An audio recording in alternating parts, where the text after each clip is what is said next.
Brightest Blessings. This is Raven, and today we've got a witchy pagan video instead of a craft video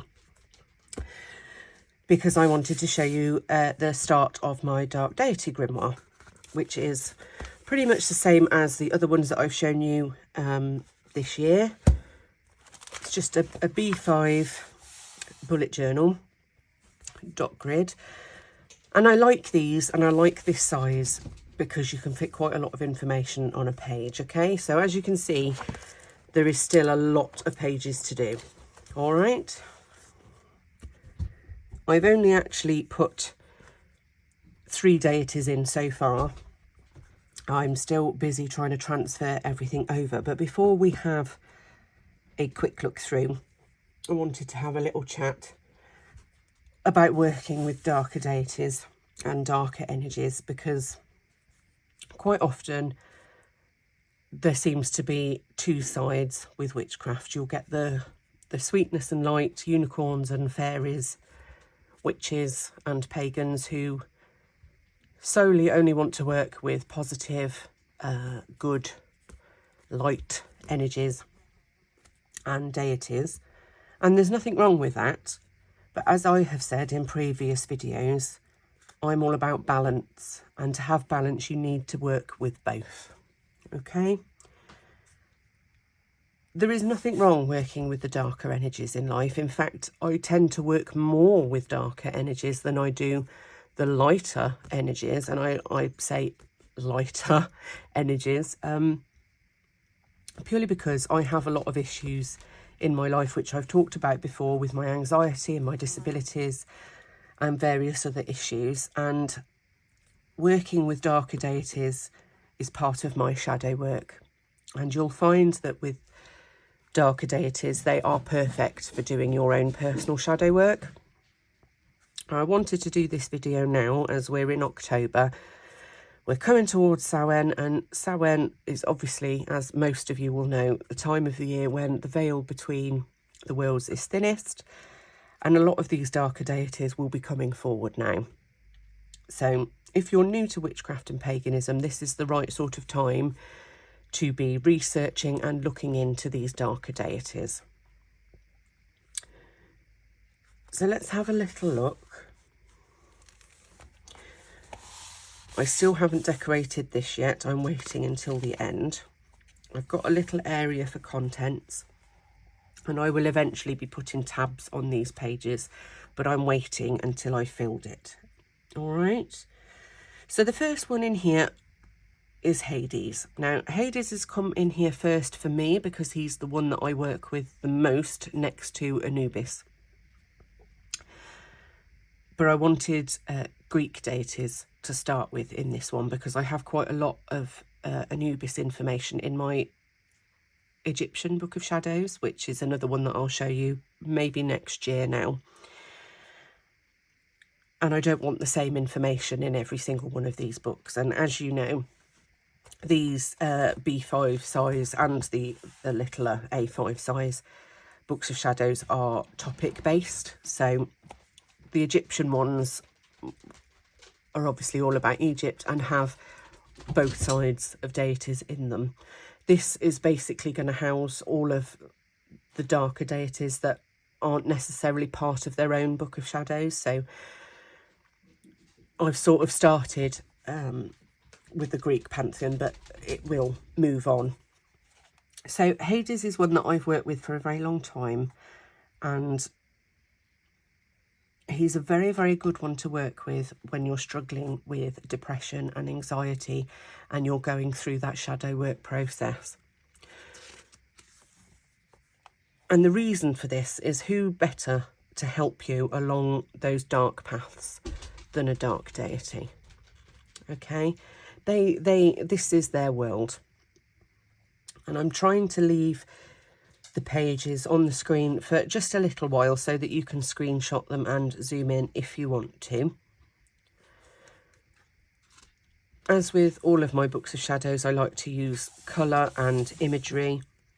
For this particular grimoire, I've decided to stick to black and white and browns with a hint of other colours. So I've got some greys here and there.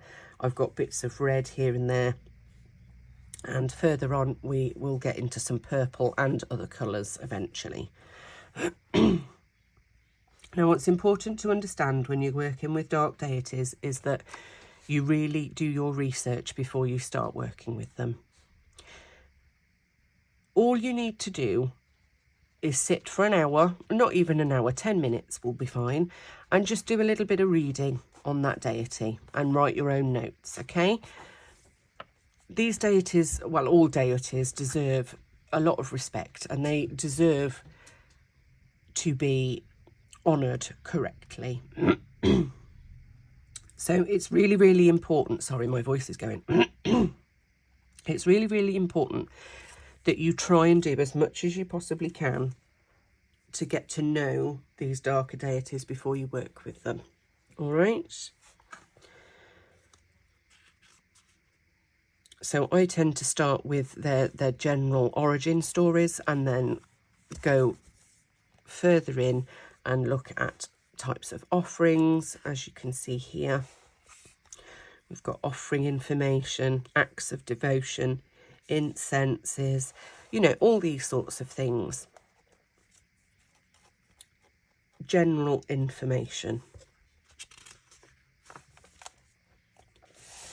I like to include a lot of poetry, a lot of song lyrics in my books of shadows, because that helps me connect to that particular deity. And a lot of these I will use during rituals and invocations. It might be that I use these as part of a spell. I might use a piece of poetry to write the poetry out and put it into a spell bottle or spell jar or bag or what have you. There's a meditation here.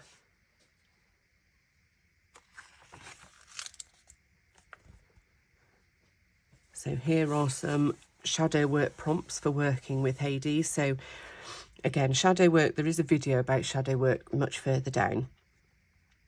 All of these darker deities are excellent for working as part of shadow work, because you can really hone in on the darker side of yourself as well as the darker side of the universe. So this is a really important step. The other thing that I wanted to talk about today was signs of knowing whether a deity wants to work with you or not. And quite often, as opposed to you actively seeking a deity out, they will come to you. And the most basic and simple of ways of them doing that is to show you their image, and or an image that you would recognize as them. All right. So for Hades, for example, I have, you'll see throughout these Hades pages, I see Hades very much like this. Long dark hair, very pale, very good looking. That is the way I have always seen Hades. So the pictures that I've chosen all have this similar, the faces might be slightly different, but they all have this similar look to them. Okay. What they will also do is send other signs. So perhaps they have set animals that are attached to them. So for example, with Hades, we've got black dogs and snakes, sheep and bones and all that sort of thing. It may be that you're seeing lots of these pop up in random places in your life. Now, some of these things can be signs for multiple deities. So what I would always suggest is having just a little notebook in your purse or your bag that you can just write. Whenever you see what you think might be a sign, you can write that down with the date and what you think that sign might be. And then at a future date, you can sort of correlate all of those and do a bit more research. Sorry, guys, there is a massive fly buzzing around. Correlate all that research and then actually look a bit deeper. If you're still unsure after a couple of weeks or a month or so as to what deity it is that's coming forward to you, I would suggest doing a simple meditation and asking the deity who has been giving you these signs to come forward in that meditation. You can also do these with dreams as well. Before you fall asleep, you can be asking that particular deity to come to you and show you who they are. This is an excellent way of getting to know whatever deity or deities it is that are trying to come forward to you.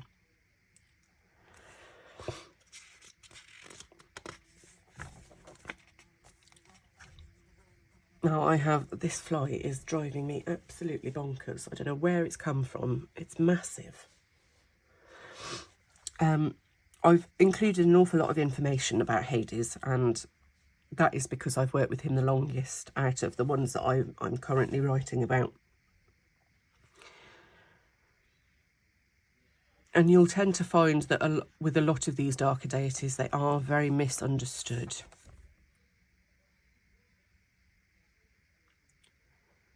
Although they are seen as dark deities, they actually have very positive effects on us as a race of human beings. And a lot of the time, a lot of the issues that are sort of brought up about working with the darker energies and darker deities, it's more to do with them trying to show you and tell you something, to make you to learn something. Not everything is negative. And that's something really important that I want you to take away from this. Because if you're new to paganism and witchcraft, and all you've sort of been around are, you know, the fluffy unicorn witches that say, oh, you must only work in the light, you must only do this, you must only do that. You do whatever you feel works for you. Okay? As I said previously, I'm about balance. You cannot have light without dark. You cannot have good without bad, female without male, male without female, whichever way you want to put it. You have to have that balance. And that for me is my spiritual path. It's about obtaining that balance in my life, which is why I wanted to have a specific grimoire full of the information about each of these deities. So we've now moved on to Persephone here, and I've got an awful lot of writing about Persephone. Persephone is another one that I have worked with quite a bit. Obviously, she is the wife of Hades, and again, a very misunderstood individual.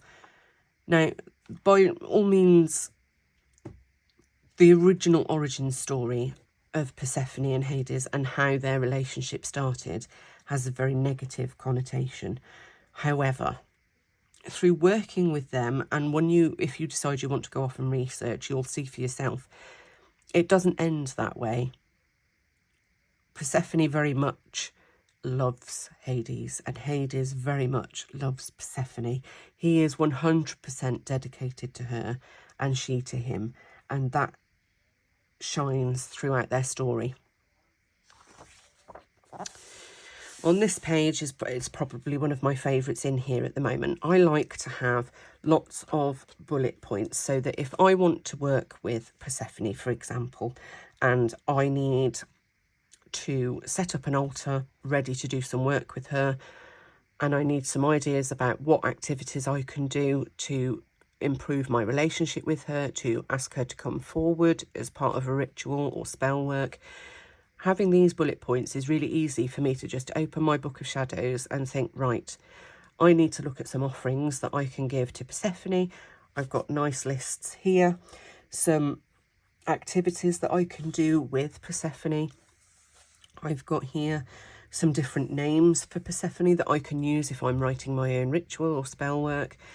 These are the sorts of things that are really important, both to them and to you, really, because if you're going to work with somebody, you want to know as much about them as possible for that relationship to work well.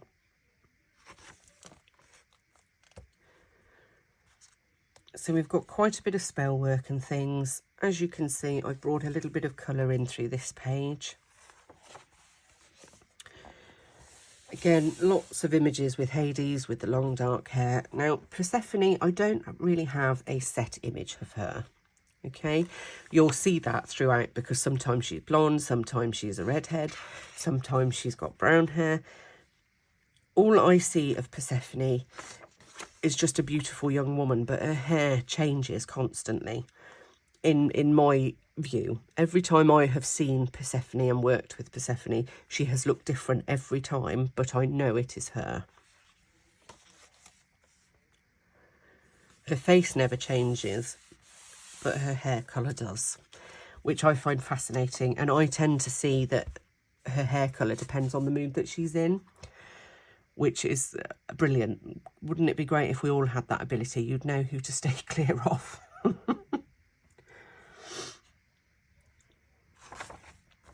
And this is the last deity that's fully written up in here, and that is Nyx. Now, Nyx is a primordial goddess that is very misunderstood and is in a lot of literature, both fictional and, you know, there's a lot of information out there about Nyx, let's put it that way. And in my personal experience with Nyx, you need to do your own work with her to be able to write about her and see what's true and what isn't true. So things that I've put in are sort of things that I know to be true from working with her. And this is where I was saying about bringing other colours through. So I found this piece of art of Nyx, which I really loved. And I love the purple in it, because when I see Nyx, she is surrounded by a black and purple mist. And when she comes to me, it is pretty much always in this form. So she's wearing a veil, but she is then surrounded by this mist. And the purple says Nyx to me. So I wanted to add bits of purple, but still stick with that sort of black, white, grey and brown.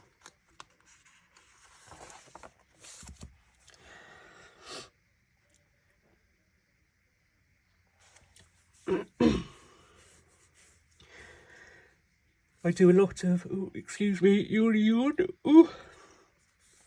I do a lot of writing in my journals about the best ways to work with them, because these are intended for me to go back and look at. I can't remember everything, guys, and I'm sure you can't either. And there are times when my mind fails me and I need to be able to quickly look up what it is that I need, and having all the information there is really useful for me. But also I want to be able to pass these books down to my children, and if they decide they want to work with these deities, they will have a very good starting ground to do so.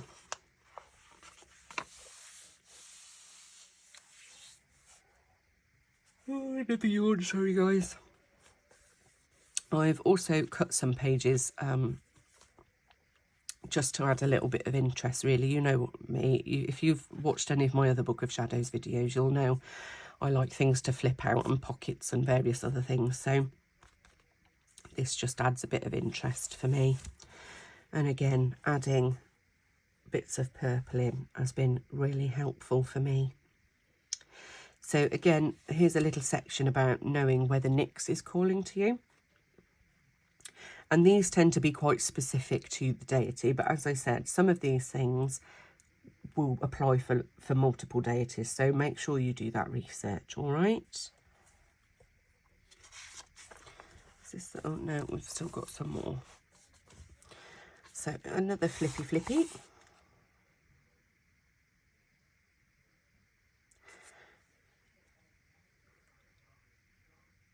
Oh goodness, sorry guys, I'm constantly yawning today. Exhausted. This creation spell is probably one of my favourites to do with Nyx, and it is literally just a case of, it's a manifestation spell, but using art.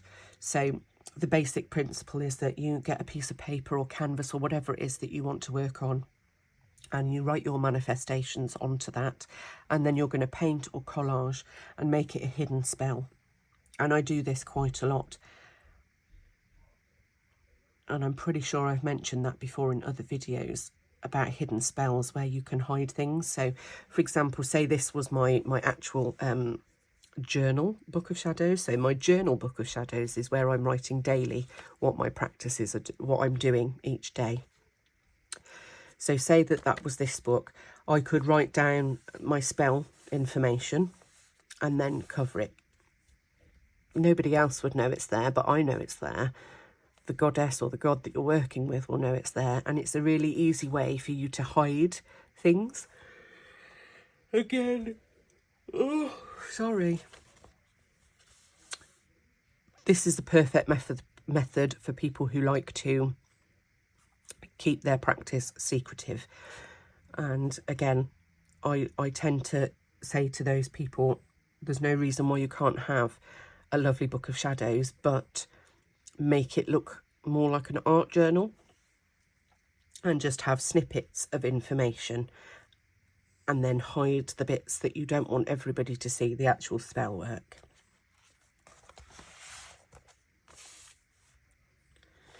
This is technically the last page on Nyx, and I have just started writing about her husband stroke sibling. So you can see it's a very basic process. Some pages are going to be more plain than others. I haven't printed out the pictures I want to use yet, and I've still got a fair way to go. Okay, now with these, what I tend to do is take a couple of pages out as I go, because I tend to bulk mine up with flips and things. So I might do 5 or 6 pages, and then when I get to a centre page, I'll take a centre page out. Do another 5 or 6 pages, get to a centre page, take the centre page out. So then the end result, you can already see it's already starting to bulk out because I've been adding flips and things.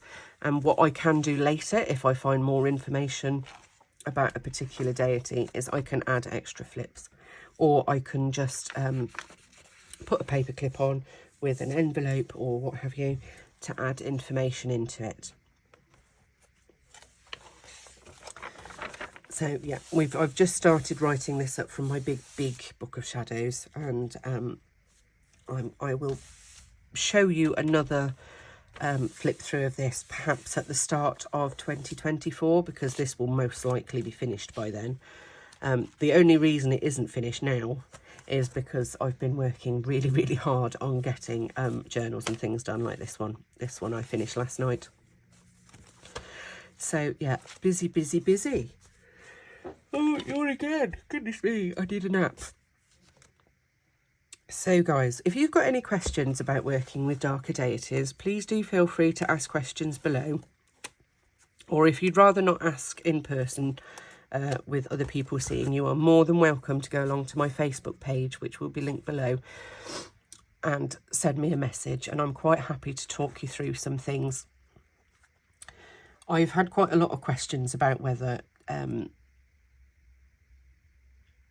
I can discuss how to know that deities want to work with you, or what it means when a deity keeps showing themselves to you. And it is literally that they're trying to build that relationship with you. So try not to ignore it, even if you don't initially feel that pull to want to work with them. Still go ahead and research, because they might be trying to tell you something, which is more than likely, even if they don't want you to work with them all the time, and they don't want you to be dedicated to them necessarily. It may be that they have a lesson to teach. So it's still really important to do a bit of research and find out what that information is. Okay. So that's it for today, guys. I will list all my socials below as per usual. I have a massive, huge 35% off sale on Etsy at the moment on all of my digitals.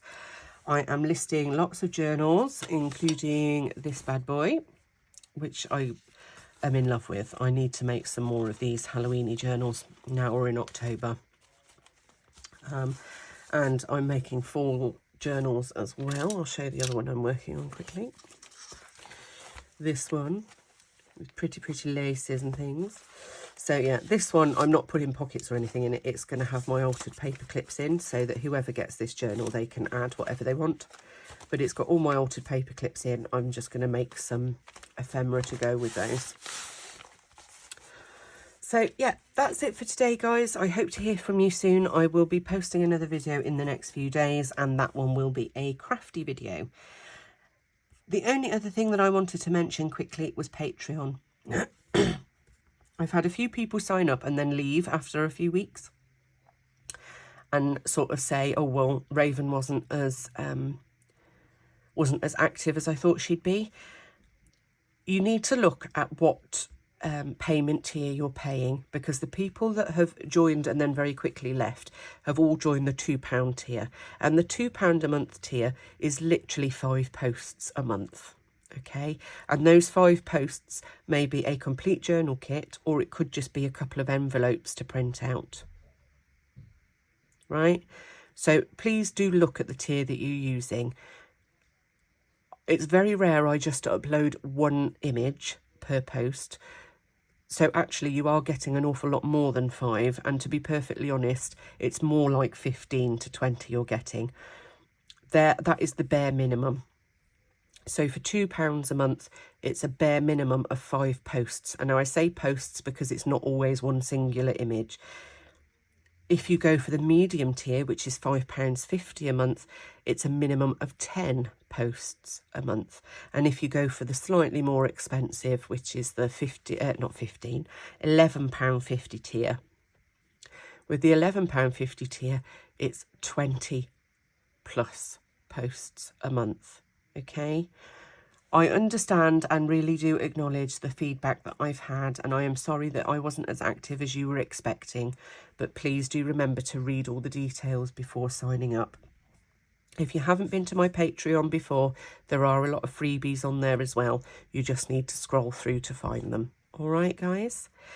So that's it for today. I will speak to you all soon. Blessings.